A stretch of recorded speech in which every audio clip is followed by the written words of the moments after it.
Maquinelli Torres vai bater a falta. Pode ser um lance perigoso. A bola vem baixa.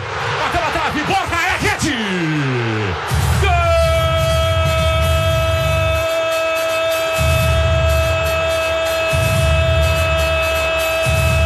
Borja do Atlético Nacional. O homem gol. O cara decisivo. O homem mortal do Atlético Nacional. Quarto jogo, quinto gol na Copa Bridgestone Libertadores e na final da Copa. Borja decisivo. Ele que havia perdido com 20 segundos a grande oportunidade até então. Não perdoa, não desperdiça uma segunda chance e põe o Atlético Nacional em vantagem na decisão. Espetacular o desempenho do Borja nos últimos 6 jogos, os últimos 6 gols. 5 foram dele, do Atlético Nacional. E para tirar o nervosismo, o Nacional era melhor no jogo nesses primeiros 9 minutos, mas um time tenso, agressivo, mas nervoso. Sim, começando agora direto dos estúdios Dom Diego Armando Maradona, mais um podcast do Armário da Bola. Hoje a gente vai estrear uma série em ritmo de merchan.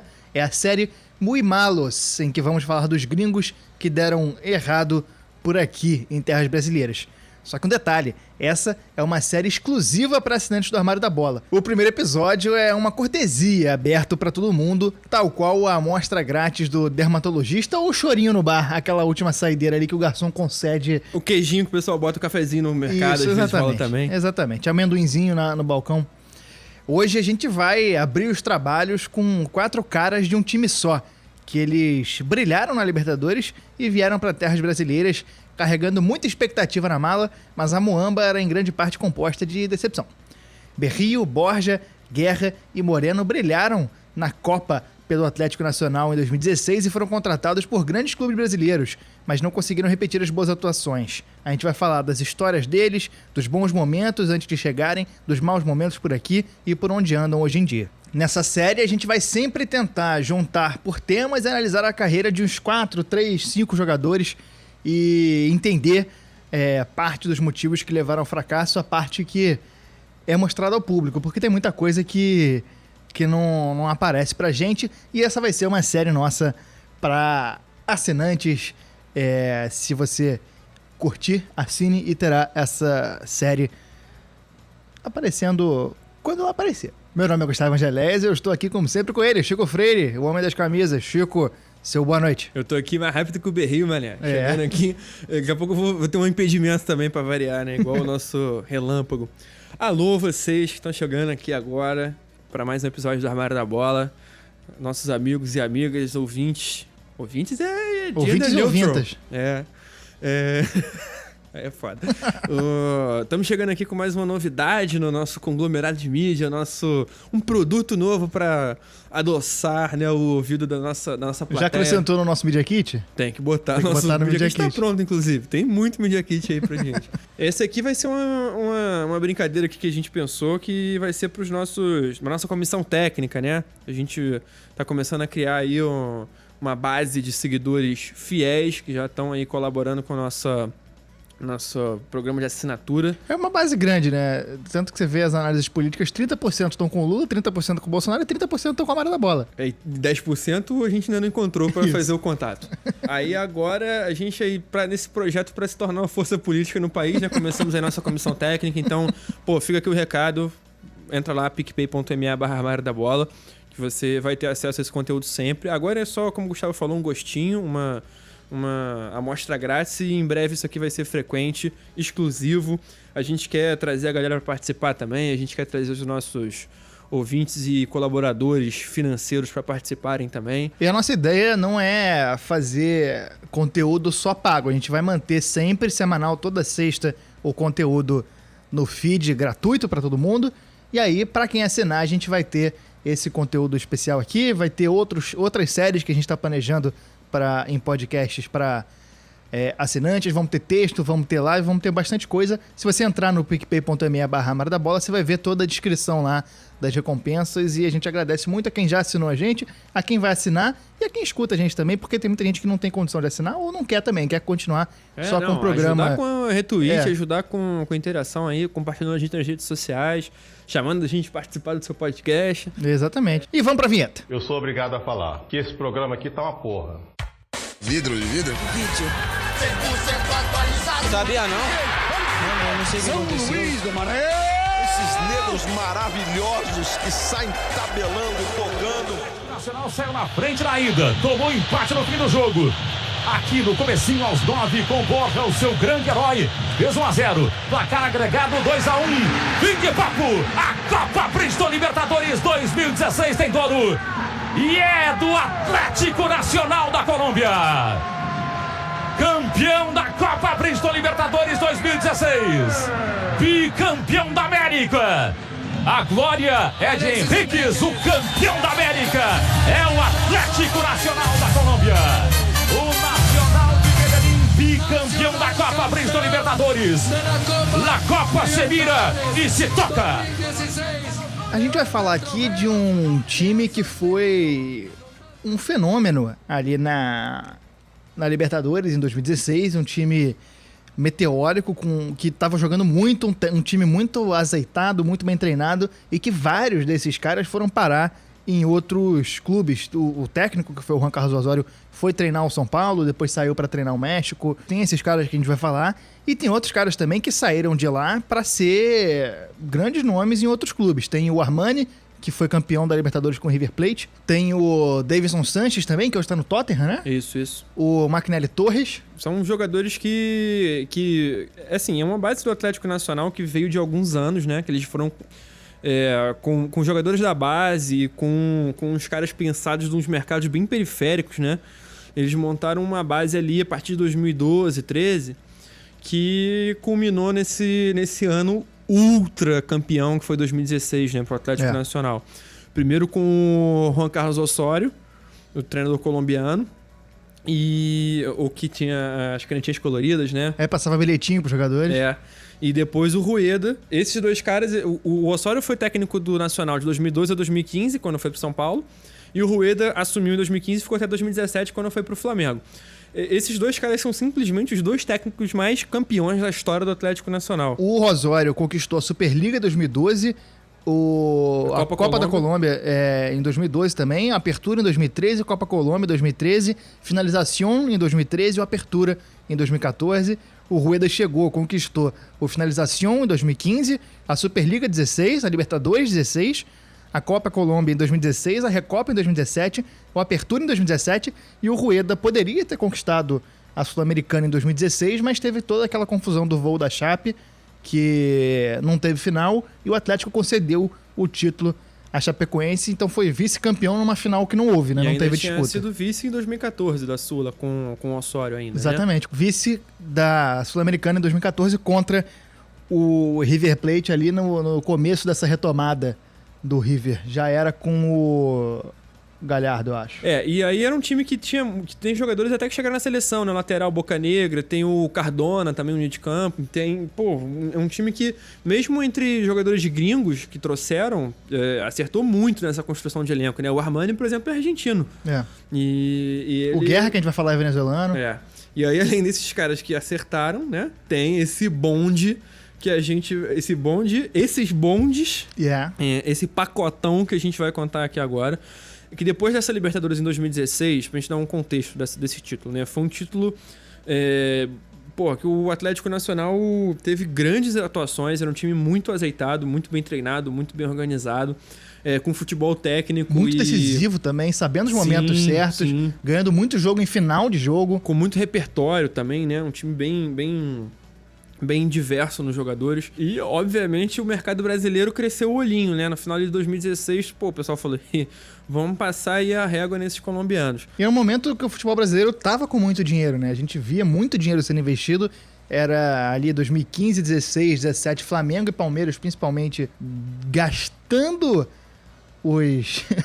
os dólares e os reais que O Flamengo vinham. tava começando a gastar um pouco mais de dinheiro em salário, né? Ainda não gastava tanto em contratação, mas mostrava nesse processo o Palmeiras se acertando com a Crefisa, né? Crescendo essa parceria.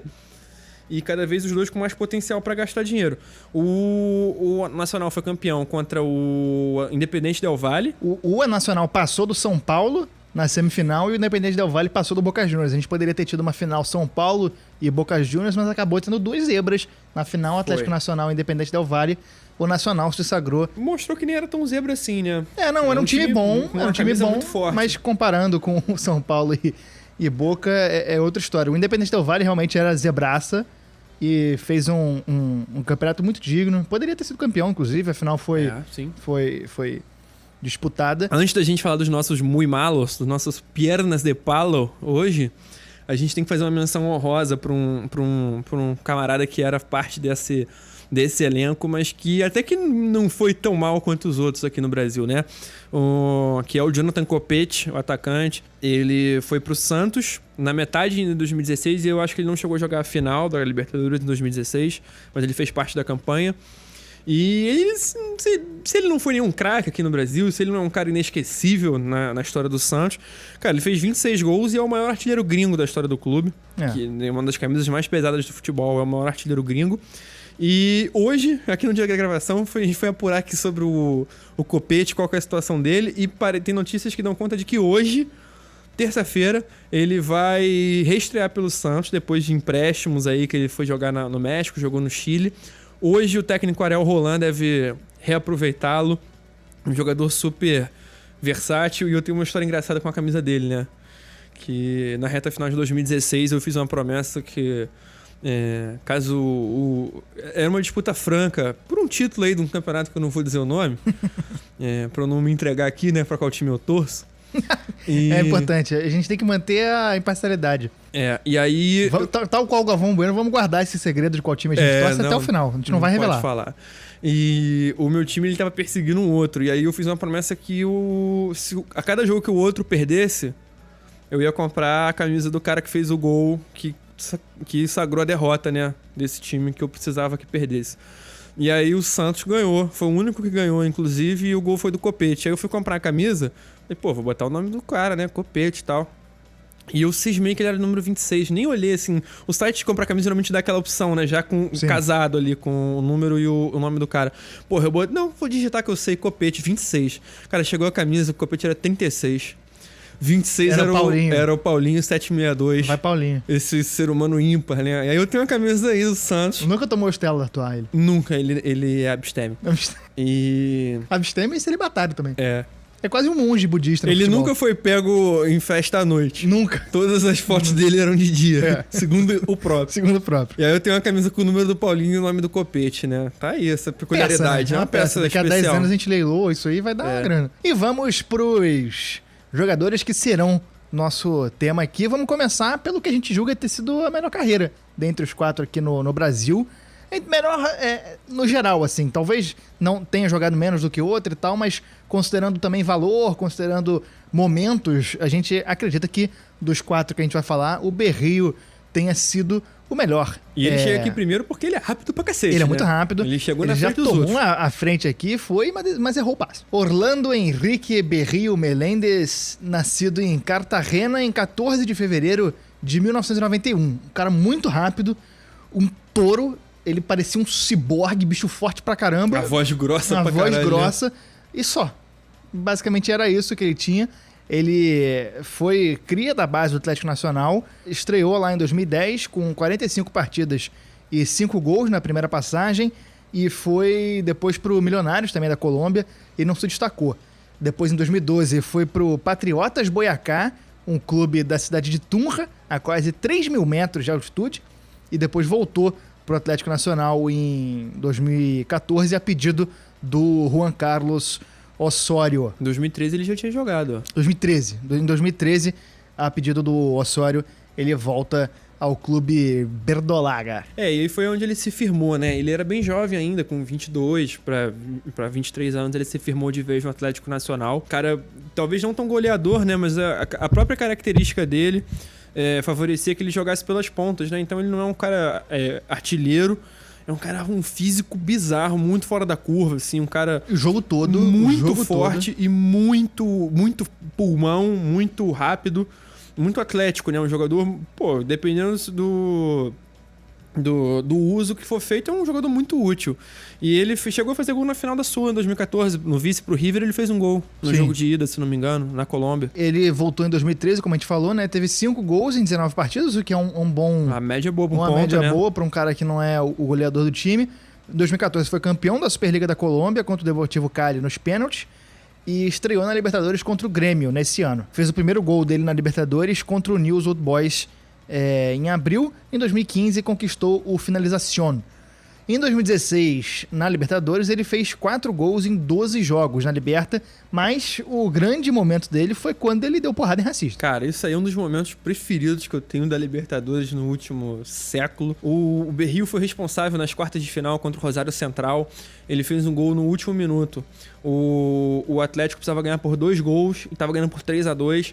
E aí no último lance, no último minuto, o Berrio fez um gol, fez o 4-2.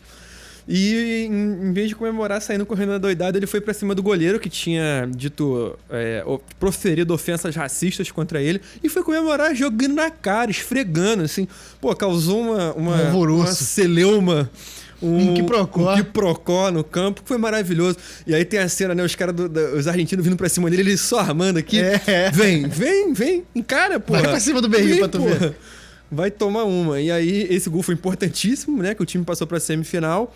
E foi importantíssimo simbolicamente por lavar a alma de cada pessoa que deseja o mal pra todo e qualquer racista. Sim. E acabou sendo campeão, né? Um cara que fez 4 gols em 12 jogos, mas você vê que em 12 jogos da Libertadores é praticamente a campanha toda, né? É, exatamente. Jogou quase todos os jogos. Ele foi convocado para a seleção no segundo semestre de 2016 e jogou o jogo da amizade no começo de 2017, que foi aquela partida entre Brasil e Colômbia, que só valiam jogadores que jogavam no Brasil e na Colômbia, e era um jogo para angariar fundos para as famílias dos jogadores que morreram na tragédia da Chape e tudo mais. Logo que ele completou 26 anos, foi comprado pelo Flamengo por 3,5 milhões de dólares, 11 milhões de reais à época, e na cotação de hoje, um apartamento no Leblon. Um castelo na França, né? É verdade. É verdade. Eu tenho essa piada do apartamento no Leblon, só que sai muito mais do que apartamento no Leblon. 3,5 milhões de dólares hoje, eu acho que eu deixo o dinheiro até pros meus bisnetos, assim, né? Dá cerca de todos os milhões de reais, uma média aí, né? Na estreia dele, ele fez gol depois de 16 minutos em campo contra o Grêmio na gloriosa Primeira Liga. Portentosa Primeira Liga, o Flamengo venceu por 2-0. Ele teve alguns momentos bons pelo Flamengo, né? Gols nos primeiros jogos, marcou contra o Curitiba. Jogo de amarelo na ilha, que eu me lembro. Foi um contra-ataque brabo, que ele pegou o campo inteiro. Na Ilha do Urubu, famosa estádio da Portuguesa da Ilha. Teve uma grande atuação contra o Santos na Copa do Brasil de 2017 na Vila Belmiro. Ele abriu o placar, ele fez o primeiro gol do Flamengo. Não lembro se foi o primeiro gol do jogo, mas ele fez o primeiro gol do Flamengo.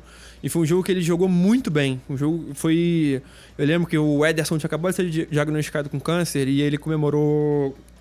O Flamengo jogou com uma inscrição na camisa, né, em homenagem ao Ederson. E ele comemorou homenageando. Foi um jogo que o Flamengo passou na Bacia das Almas, porque o Berrio e o Guerreiro jogaram sozinhos. O Rafael Vaz e o Alex Muralha fizeram de tudo pra entregar esse jogo. Grande momento. Bruno Henrique jogando pra burro pelo Santos. E aí o Berrio e o Guerreiro fizeram 2 gols que salvaram o Flamengo. Bem na Bacia das Almas. E o grande momento dele... O grande momento dele com a camisa do Flamengo foi na Copa do Brasil, né? Foi. Contra o Botafogo. Semifinal da Copa do Brasil de 2017. Foi. 17, que o Flamengo perdeu pro Cruzeiro na final. Foi. Mas na semifinal contra o Botafogo, no jogo de volta, ele dispara pela ponta direita, dá um drible desconcertante no marcador. Um drible da vaca de costas de letra. Quem era o marcador dele? Vitor Luiz, grande jogador. Ele dá esse drible inacreditável, deixa ele na saudade. Assim, é drible que a gente não vê normalmente. Assim, é muito bizarro esse tipo de lance que você vê que vai dar errado e dá certo. Cara, é porque assim, foi um jogo de volta que tava bem amarrado, né? O Flamengo tinha um time um pouco... Muito melhor. Bem melhor, mas assim, o Botafogo amarrando bem o jogo, né? O primeiro jogo já foi bem disputado, foi um 0-0 tenso. O time do Flamengo com o Rueda não jogava bonito. Era o Rueda já, nessa época. E era um time do Flamengo nessa época que era muito arame liso, né? O time cercava, mais posse de bola, mas nunca conseguia matar os jogos. No momento decisivo sempre falhava. E aí, nesse lance, foi na metade do segundo tempo, o Berrio já tava jogando muito bem e ele tava pra sair nesse lance. O Vinícius Júnior ia entrar no lugar dele. É verdade. E aí, tanto que tem a imagem é o Vinícius e o Rueda conversando, né, na matéria da Globo, e aí eles param de falar um pouquinho pra ver o lance e aí o Berrio mete esse drible inacreditável. É uma mágica. Ele tirou, sabe lá Deus de onde, cruzou e o Diego fez o único gol. O Diego pegou de primeira ali na marca do pênalti, fez 1-0, foi o único gol e classificou o Flamengo. Mas o chute do Diego, o gol foi do Berrio. Coadjuvante, o gol foi do Berrio, que foi uma jogadaça. E aí, eu acho, assim, a minha opinião, esse drible valeu 10 milhões de reais. Valeu. Porque o Flamengo ganhou indo pra final, já pagou a taxa do Berrio. Se o Berrio passasse o resto do contrato dele sentado bebendo cerveja olhando pro teto, já tava pago. Não, esse é o tipo de lance que, porra, é o famoso... Você paga o ingresso na saída. Faz questão de pagar mais o ingresso porque valeu o valor dispensado.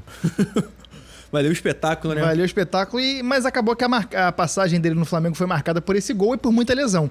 Ele foi o melhor amigo do Dr. Tanuri durante muitos anos ali no Flamengo, só passava o tempo dele no departamento médico. Cara, curiosidade sobre o Berrio, né? Quando o Jorge Jesus chegou, o Berrio chegou a jogar de lateral direito. Verdade. Na ausência do Rafinha ali ele concorreu com o Mateuzinho da base, o João Lucas que veio do Bangu, o Berrio acabou virando opção como lateral direito. E ele foi bicampeão da Libertadores, né? Tinha sido pelo Nacional e foi pelo Flamengo, ainda que um coadjuvantaço, né? 2019. Entrou em campo. Tem medalhinha. Entrou em campo, ganhou medalha. E ele foi pra Arábia, né? Com um diploma de medicina embaixo do bolso, né? Embaixo sabe do braço. Tudo de reconstrução de joelho, ortopedia, sabe tudo. Não, musculatura. Ele aí, cara... Porra, é um profissional aí da linha de frente. Ele, porra... O cara se machucou tanto, passou tanto tempo no departamento médico que ganhou o diploma, colou grau e os caralho. Verdade. O próximo jogador que a gente vai falar é o meio-campo Alejandro Guerra. O Lobo. O Lobo, El Lobo Guerra. Alejandro Abraham Guerra Morales, nascido em Caracas, na Venezuela, do dia 9 de julho de 85. É o mais velho dos jogadores que a gente vai tratar aqui. E outra coisa sobre ele, que é o único que não é colombiano, né? Os outros... O Borja não foi da base, mas assim, jogadores que são da Colômbia, esse aí já é uma... É uma história diferente dos outros. É uma história que a gente mostra. O Atlético Nacional indo buscar um cara num país vizinho, num futebol mais periférico, né? Até chegar no Atlético, ele passou mais de 10 anos rodando principalmente no futebol venezuelano. Ele começou nas categorias de base do Caracas FC, onde estreou como profissional. Depois ele foi pro Juventude Antoniana, da segunda divisão da Argentina, mas não jogou nenhuma partida e voltou pro Caracas em 2005. Lá ele ficou até 2012, quando foi pro Mineiros de Guaiana, primeira equipe venezuelana a conquistar uma vitória como visitante na Copa Sul-Americana contra o time La Equidad Seguros de Bogotá. E o Guerra fez um gol nessa partida histórica aí pro futebol venezuelano. Em julho de 2014, ele chegou no Nacional e já se destacou desde o começo. Em 2015, conquistou a clausura da Liga Águila com uma cobrança marcada na disputa de pênaltis. Cara, é um jogador que foi muito marcado pela qualidade técnica, né? Um cara de passe, um cara de mais meio cerebral, campo clássico, né? Exatamente. Bem cerebral, né? Um meio campo clássico ali que organiza o meio de campo, que, porra, faz um lançamento, ele dita o ritmo, né? Teoricamente um maestro ali, bem maestro mesmo, né? E... Pô, uma expectativa imensa, né? Ele se destacou bem pelo Nacional. Eu acho que é um cara que até... era aquela coisa meio assim, né? Quem que é o craque do time? É o artilheiro ou é o maestro? E aí, eu acho até que o Guerra é um cara que eu talvez esperasse mais que o Borja, né? Desses que vieram pro Brasil, era o cara que eu mais esperava que fosse bem, até pelos primeiros jogos, né? Eu vi os primeiros jogos dele no Palmeiras e eu achei que era um cara... Desses caras que, porra, você olha pra ele e você fala, cara, esse cara talvez tenha o diferente, assim. É o cara que... Muita qualidade de bola, visão de jogo, capacidade dos passes, capacidade de entendimento do jogo também. Era o cara que eu criei mais expectativas desses que vieram pra cá, mas acabou não se firmando. Ele já chegou aqui mais velho, Eu acho que o problema dele também teve muito a ver com a adaptação pro futebol brasileiro, né, cara? Eu acho que a intensidade aqui é muito diferente pra um cara já mais mais velho, e ele teve problema com lesão, né? Teve muito problema com lesão e acabou jogando pouco no Palmeiras e foi pro Bahia, também com muitas lesões e qualidade abaixo. No Palmeiras ele jogou 62 partidas em 2 temporadas, com 7 gols e 7 assistências. No Bahia ele foi emprestado, jogou 17 partidas, fez 1 gol e deu 2 assistências. A gente tem aqui um áudio para tocar sobre a passagem dele no Bahia. Áudio do nosso amigo Vinícius, lá de Salvador. A chegada de Guerra foi no meio do Campeonato Brasileiro de 2019, um pedido de Roger Machado. O Bahia estava bem na época, brigando por G6. Teve um jogo, inclusive, contra o Ceará, que o Bahia estava ganhando até os 40 minutos. O Bahia estava indo para quinto naquele dia. Mas acabou tomando a virada e a partir dali começou tudo a degringolar. Guerra já estava no elenco. Ele surgiu como um pedido de Roger Machado, que tinha trabalhado com ele no Palmeiras. Se eu não me engano, foi com o Roger no Palmeiras que o Palmeiras efetivou a compra dele depois da Libertadores, etc. Porque o Bahia tinha uma lacuna muito grande de enfrentar times que jogavam fechado contra o Bahia. O Bahia sofreu muito mesmo com isso. E ainda sofre, na verdade. Quando o Bahia tinha que jogar em contra-ataque, tudo estava funcionando muito bem, porque Arthur estava bem, Gilberto estava voando. O Bahia, com o Roger, conseguiu encontrar uma composição de meio campo que acabou se desfazendo, mas que era Gregory, Elton e Douglas Augusto. E até o final da temporada só sobrou Gregory, porque Douglas Augusto foi vendido,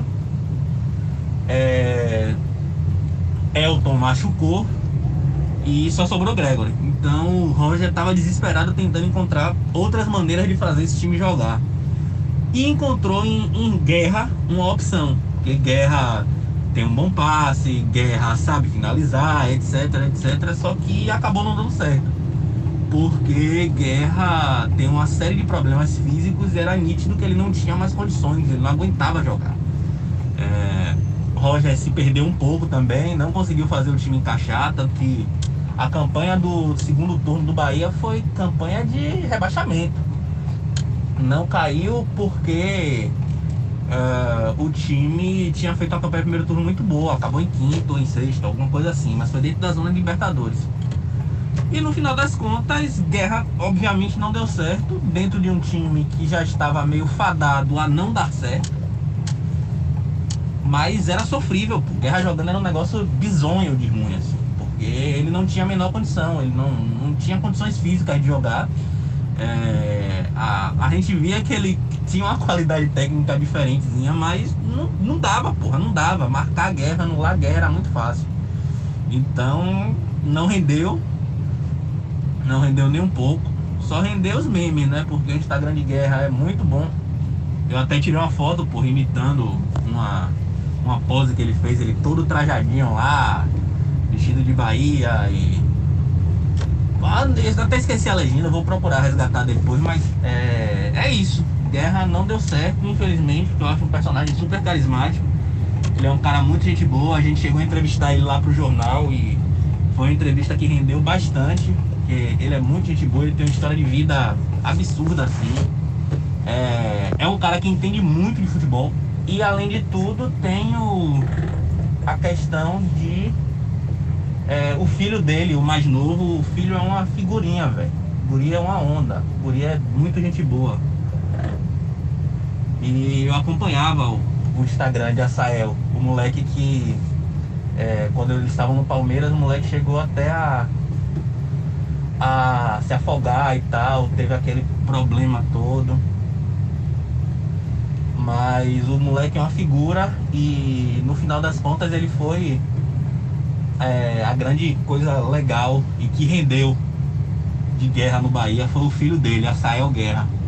O moleque é uma figura, aí ficava vestido de Bahia e dizendo que não torce pra ninguém, torce pro pai, e Guerra direto machucado, postava vídeo brincando com ele. O moleque é uma onda, é muito gente boa mesmo. E é isso que eu tenho pra falar sobre o Lobo Guerra no Bahia. Pra não dizer que eu não falei das flores, teve um jogo contra o Goiás aqui na Fonte Nova, que Moisés foi expulso logo com 3 minutos de jogo. Guerra, o Goiás abriu 1-0 no primeiro tempo, Guerra entrou no segundo tempo, empatou o jogo e quase virou. Esse foi a grande partida de Guerra no Bahia. Então, pra você ver que não rendeu mesmo. O próximo que a gente vai falar aqui é o Marlos Moreno, o Relâmpago Marlinhos, também cria da base do Atlético Nacional e teve uma ascensão meteórica. Teoricamente seria um jogador muito rápido, muito habilidoso, artilheiro, era para ser desses caras que jogam muito e se firmou no time do Atlético Nacional em 2015, só com 19 anos. Desses 4 que a gente tá falando aqui, ele é o mais Golden Boy, né? Desses caras que cria-se mais expectativa desde Golden cedo. Boy, caralho, Pibe de Ouro. Pibe de Ouro, verdade. Pibe de Ouro. Colonizadinho de merda. Acontece. Ele fez 4 gols na primeira fase da Libertadores 2016 pelo Atlético Nacional e depois foi vendido pro Manchester City por 5,5 milhões de euros em agosto de 2016. Cara, quem escolheu ele foi o Guardiola, né? É. Não é qualquer um. Guardiola, ainda mais um cara que não tem costume de vir aqui na América do Sul buscar os caras, né? Sim. O Manchester City, comprou o Gabriel Jesus também em 2016, mas não é um time acostumado a buscar aqui na fonte, né? O Manchester City geralmente pega os caras mais já prontos ali. O cara que, saiu daqui, jogou na Europa, aí vai pra lá, jogou no Benfica, jogou ali no Campeonato Espanhol. Mas, o Manchester City veio direto aqui na América do Sul, pinçou o cara e foi esse desastre. Ele acabou, depois de ser comprado pelo City... assim que ele foi comprado, né? Assim que ele foi nem chegou, nem pisou na Inglaterra, já foi direto pros parceiros do Manchester City na Espanha. Jogou no La Coruña e no Girona. Teve problemas de visto na Inglaterra. Não é nenhum problema, né? Porque alguns clubes ingleses, eles fazem isso, né? Eles contratam um cara e eles sabem que eles vão jogar na Inglaterra daqui a 3 anos. Eles botam um cara pra jogar numa Espanha, numa Bélgica da vida, que são mais tranquilos com o negócio de visto pra estrangeiro, pro cara pegar um passaporte europeu e aí ele começar a jogar ali no futebol inglês. No futebol inglês mesmo. É um caso que o próprio City fez isso com o Douglas Luiz, que era do Vasco, ele jogou no Girona também. Sim, verdade. E aí, teoricamente, seria tranquilo. O cara jogar ali falando espanhol, ele já fala, um futebol mais a ver com o estilo de jogo dele. Pra facilitar na adaptação dele em outro continente, né? Cara, desastre. Ele chegou no Flamengo no início de 2018 por empréstimo. A primeira impressão direto dele, assim, primeira coisa, antes de qualquer outra coisa, foi que ele é um sósia do DJ Rogerinho. Tortão pra esquerda, filha da puta. DJ Rogerinho do Queirô. Um meme aí que a gente guarda com muito carinho no coração, divertiu a gente. Menos o nosso melhor amigo Monclar. Menos o Monclar. O Monclar tem um problema aí de gatilhos com o DJ Rogerinho. A gente não pode falar, a gente não pode tocar no assunto. Corre em segredo de justiça. Exatamente. A PF tá trabalhando nesse caso. E ele era maluco. A real é essa, o Marlos Moreno era completamente maluco. Cara, esse era o problema do Marlos Moreno. Ele era desconectado da realidade, assim. Ele parecia que ele tava em outra vibração, assim. Ele tava problema de concentração, planeta. né, cara? Tipo assim. Não é nem concentração, assim, tipo assim, caraca, não tá ligado no jogo. Ele, cara, no treino, assim, ele era aéreo. Um cara aéreo, assim. Piroquita das ideias. Totó. Assim, boa pessoa. Não é um 22. cara. Ele não é um cara que fazia merda, assim, que, tipo, do nada ele soltava fogos no meio do banheiro. Não é um cara nesse nível. Não assim. era um César Martins da vida. Não, ele não era um piroca mal intencionado. Ele era um totozinho, assim, aéreo. O cara, caraca. Vive no mundo Volta dele, aqui, né? ó, on-off, tá ligado? Tu viu o cara tava offline ali, caralho, não sei o quê. Só que pelo Mengão, ele teve um momento especial, né? Depois de 2 anos... Ele tava 2 anos sem balançar as redes e fez um gol, que foi o gol dele na passagem pelo Flamengo, fez um gol contra o Palmeiras que valeu a liderança. Valia a liderança. Era um dos jogos mais importantes do ano de 2018.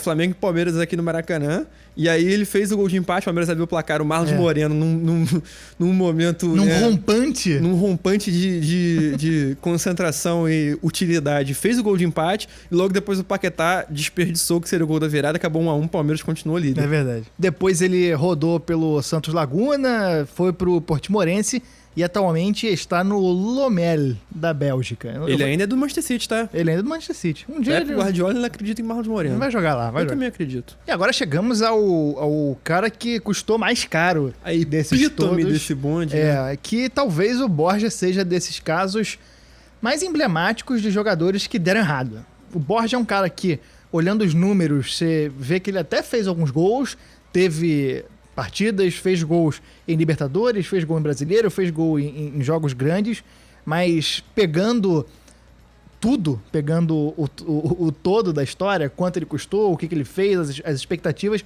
é um cara que claramente deu errado. Miguel Ángel Borja Hernández, nascido em Tierra Alta, do departamento de Córdoba, na Colômbia, em 26 de janeiro de 1993. Aê, garoto! Parça de aniversário do Chico aí. Meu xará de aniversário. Um ano mais velho que o Chico. Eu, o Borja, a Ellen DeGeneres e o Mourinho. E o Mourinho, verdade. Ellen DeGeneres é foda. E a morte do Kobe Bryant. E a morte do Kobe Bryant. Bravo, pesado. Ele começou a carreira no Deportivo Cali e ele estreou em 201. Tá escrito na pauta aqui que ele estreou no ano de 201. Cara, tem tempo que ele tá aí na praça, né? Não, é 2011. Na época medieval lá, 200 depois de Cristo, cara. Roma ainda tava de pé e tava jogando bola no Deportivo Cali. Exatamente. Ele estreou em 2011, mas não teve muitas oportunidades. Depois ele foi jogar no Cortuluá, onde foi uma peça importante pro acesso do time. Ganhou oportunidade na seleção sub-20 da Colômbia. Em 2013, ele foi contratado pelo La Equidad, que é o time que a gente falou, La Equidad Seguros. Jogou 2 jogos, fez 4 gols e foi contratado pelo Livorno, da Itália, por 5 temporadas. Livorno é um clube esquerdista. Lá ele jogou 7 partidas, não fez nenhum gol e caiu para a 2ª divisão. Boa, garoto. Boa passagem.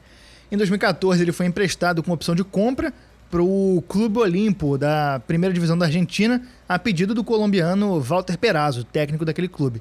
De lá, ele foi para o Independiente Santa Fé, onde começou como reserva, mas depois de boas partidas ganhou a titularidade. No segundo semestre de 2015, com a chegada de Gerardo Peluso, ficou em segundo plano, mas ainda assim fez gols e estava no time que conquistou a Copa Sul-Americana de 2015. Em 2016, ele voltou para o Cortuluá, fez vários gols e se tornou artilheiro do Apertura com 19 gols, superando Jackson Martínez, aquele mesmo, como o maior artilheiro do país em torneios curtos. Essa passagem dele pelo Cortuluá chamou a atenção do Atlético Nacional. No mesmo ano, contratou ele no meio do ano, ali em agosto, para a disputa da Libertadores dos jogos finais. Ele já chegou na semifinal. Ele já chegou na rabuda. Já chegou na rabuda e estreou na semifinal contra o São Paulo, no Morumbi. Marcou 2 gols, cara. É o tipo de coisa que é para emocionar qualquer torcedor, né, cara? O cara já chegar numa semifinal de Libertadores e marcar 2 gols... é para você jogar as expectativas lá pro alto. E na volta, em Medellín, ele marcou mais 2 gols para classificar o time para a final, quando ele também marcou um gol e se tornou artilheiro da competição com 5 gols em 4 jogos. Cara, o Atlético Nacional já estava na fase mais aguda ali, né, da competição, na reta final ali no bico do funil. E aí o cara chegou e simplesmente meteu 5 gols em 4 jogos, muita cara. Coisa. Sendo que não é coisa. qualquer 4 jogos, né? São semifinais e final contra o São Paulo e o Del Valle, que bem ou mal, porra, era final. Então, cara, o cara chegou chegando, né? Depois de ser artilheiro pelo Cortuluá, que é um time de 2ª prateleira ali na Colômbia, ele chegou brabo num momento super agudo da competição, super complicado, chegou botando banca. Cara, tem como, esse cara aí vai ser uma estrela. E aí o Palmeiras foi na empolgação, né, cara? A gente observa hoje em dia, né, com o distanciamento aí, que o Palmeiras meio que foi na empolgação de ver um cara que foi muito bem em momentos decisivos, mas a impressão que passa é que não olhou muito pra carreira dele, né? E a gente vai ter agora aqui a participação do Felipe Zito, jornalista lá de São Paulo, que era setorista do Palmeiras na época que esses caras desfilaram na Barra Funda. E ele vai contar um pouco sobre o que ele viu da época que Guerra e Borja estiveram em campos brasileiros. Fala, galera, falar aí um pouco das passagens de Miguel Borja e Alejandro Guerra pelo Palmeiras. As 2 contratações no início de 2017, muito pela campanha histórica do Atlético Nacional em 2016, então os 2 causaram muita expectativa na torcida palmeirense. O Guerra eleito o melhor jogador da Libertadores naquela temporada, o Borja com gols importantes na semifinal e na final, vinha em ótima fase também na Copa Sul-Americana, Rei da América, acho que mais o Borja, né? Pro palmeirense, por toda aquela festa no aeroporto, recepcionado pelos torcedores, carregado pelos torcedores. Ele é a contratação mais cara da história do Palmeiras, mas dá para falar que o sonho não virou uma realidade. Ele até faz gols em sequência no começo da trajetória dele pelo Palmeiras. Tem uma temporada boa em 2018, com a convocação para a Copa do Mundo, com o título do Campeonato Brasileiro daquela temporada, mas nunca foi titular absoluto, foi reserva com todos os treinadores que passaram pelo Palmeiras nos últimos anos. O Guerra também teve um início interessante como titular, teve uma sequência, tinha um futebol bem técnico, a torcida até criava memes na época brincando com a qualidade do futebol apresentado. Depois ele teve um episódio pessoal, um acidente do filho, e a partir dali ele não conseguiu mais ter sequência no Palmeiras. Mas dá para falar assim, eles foram 2 contratações que causaram muita expectativa no torcedor palmeirense e não vão deixar saudades. O Borja ainda tem contrato com o Palmeiras, emprestado, o Guerra já se despediu, mas não causaram todo o impacto que era esperado dos dois. E só um detalhe aqui, eu tô gravando essa inserção aqui depois da gravação do programa, isso aqui já no dia da publicação, inclusive, porque a gente conseguiu os áudios meio em cima da hora, mas um aspecto do que o Zito falou aí é que o Guerra teve um problema pessoal, né? O filho dele se afogou em casa, na piscina, e ficou numa situação terrível, teve estado grave, teve que ser levado ao hospital, foi uma situação pessoal dificílima. Ele tá bem, ele se recuperou, mas é o tipo de coisa que, como eu falei lá no começo do programa, afeta, né, cara? Aspectos da vida pessoal do cara que a gente, às vezes, nesse caso, sabe, mas tem casos que a gente não vai saber. Às vezes o cara brigou com a mulher, teve um problema na família, morre alguém da família, e isso impede ele de trabalhar. O futebol é maravilhoso, é gigante, mas é um trabalho. E o aspecto pessoal é muito importante nisso. Tem coisas que a gente, às vezes, não sabe, as estatísticas não mostram. Não, e a situação é que o Palmeiras tinha acabado de vender o Gabriel Jesus, né? Pro próprio Manchester City. Então, precisava de alguém e tava com 120 milhões em caixa pra brincar. E aí gastou 30 no Borja. E no Palmeiras, o Borja teve uma carreira parecida com o que ele teve antes, né? Altos e baixos. Teve ali um momento ou outro, mas não conseguiu engatar grandes sequências de jogos bons, de jogos decisivos, de jogos marcando gol. Ele foi comprado no começo de 2017 e ele já engatou com gol nas 2 primeiras partidas, né? Começou ali com expectativa. Fez gol contra a Ferroviária na estreia e contra o Red Bull na partida seguinte.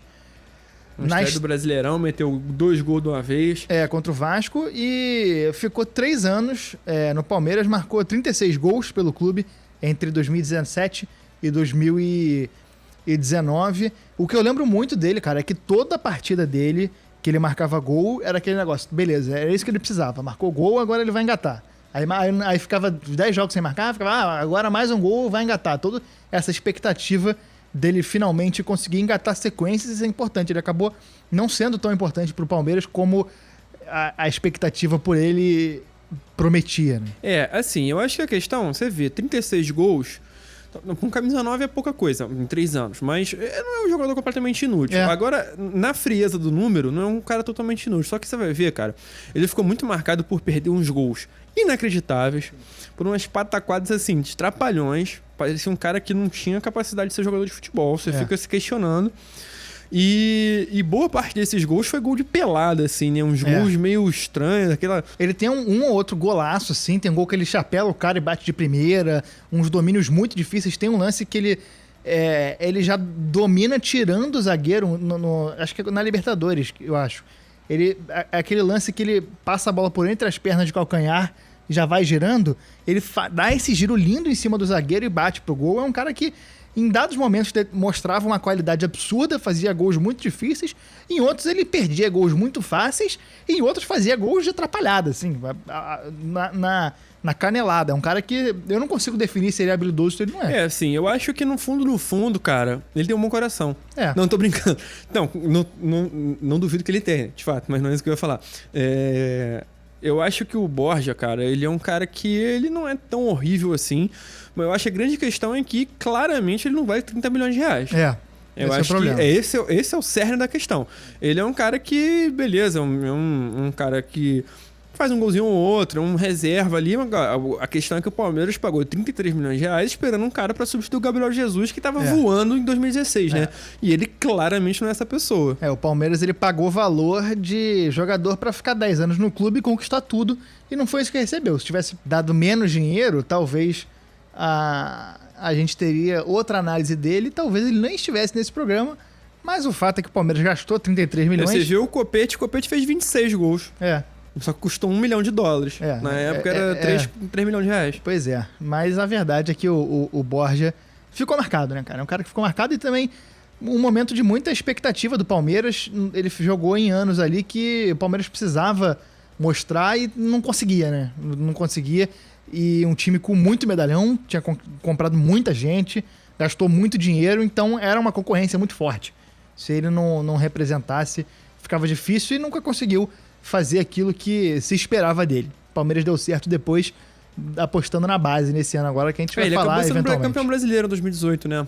Mas para 30 milhões de reais, a expectativa era maior. E depois disso, no final de 2019, ele acertou um empréstimo para o Júnior Barranquilla, da Colômbia, e no começo agora desse ano de 2021, voltou ao Palmeiras. Com isso... Sabe lá onde vai parar, né? Sabe lá onde vai parar. Com isso, a gente chega ao final desse programa, o primeiro episódio da nossa série Muy Malos, nossa primeira série especial para assinantes, e esse é o primeiro episódio que a gente está dando de amostra grátis para todo mundo, para você sentir o gostinho do que é fazer parte da comissão técnica do Armário da Bola. Se você quiser apoiar financeiramente esse projeto de jornalismo independente, você entra em picpay.me jornalismo independente e sem rabo preso. E sem rabo preso. Galhofa independente também. Sem rabo preso. Eu já parei de dar confiança, pô. Eu já parei de comer tocinho pra não dar confiança, pô. Falando de Palmeiras aí. Essas são as palavras de Serginho Total. Serginho Total. Se você quiser ajudar esse projeto, você entra em picpay.me/Armário da Bola. Lá tem a descrição das faixas de apoio. Você pode ajudar a gente a existir e investir mais. Por mês você já ajuda a gente. Você já ajuda a gente demais. Mas se você não puder doar dinheiro, você ajuda a gente ouvindo, compartilhando, comentando. Vem falar com a gente. A gente quer sugestões de outros caras. Sugere grupos de jogadores que a gente possa fazer. A gente já pensou vários mini grupos assim de jogadores campeões da Libertadores que vieram. Um que a gente quer fazer é de argentinos camisas 10 que vieram, que cara, a gente vai ter... de goleiros, a gente vai... Eu vou chorar largado, que eu vou ficar uma semana depois. E vem conversar com a gente, ajuda a gente a crescer. Chico, seu destaque final. Meu destaque final, cara, é porque é curioso ver a quantidade de bagre que tinha nesse Atlético Nacional. Assim, os caras nem eram tão bagres assim, né? Mas problema de adaptação, problema de lesão, sem jogar em outro país, é complicado mesmo. Todos esses caras que vieram pra cá não dá pra reclamar de falta de chance, né? Tiveram muita chance. Todos aqui, o Marlos Moreno foi o que ficou menos tempo e mesmo assim ele jogou o ano todo pelo Flamengo. Foi titular, foi reserva, jogou em todas as posições. Mas o meu destaque final é o Atlético Nacional, que é um time maravilhoso, né, cara? É um time muito querido, um time com carisma imenso. Foi um time que ficou muito marcado no ano que foi campeão da Libertadores, né, cara? Talvez tenha ficado mais marcado pela solidariedade, pelo gesto de grandeza que teve com a Chapecoense no final do ano, por causa da tragédia. Era para ser um jogo contra o Nacional, que a Chape estava viajando. E eu tenho uma admiração infinita e inabalável pelo Atlético Nacional. É um clube que eu desejo bem sempre, que eu gosto de coração. Tive a oportunidade para a Colômbia em 2018, comprei a camisa do Nacional. E é um clube muito legal aí. Fica aí o nosso abração para todo mundo que é Atlético, para tudo que é Nacional. Um abraço pro presidente do clube também, que é nosso ouvinte. Sim. E pro pessoal aí, pra grande massa nacional aí. Grande massa cafeira. Chegamos ao fim desse programa. A gente volta na semana que vem. Grande abraço. Valeu!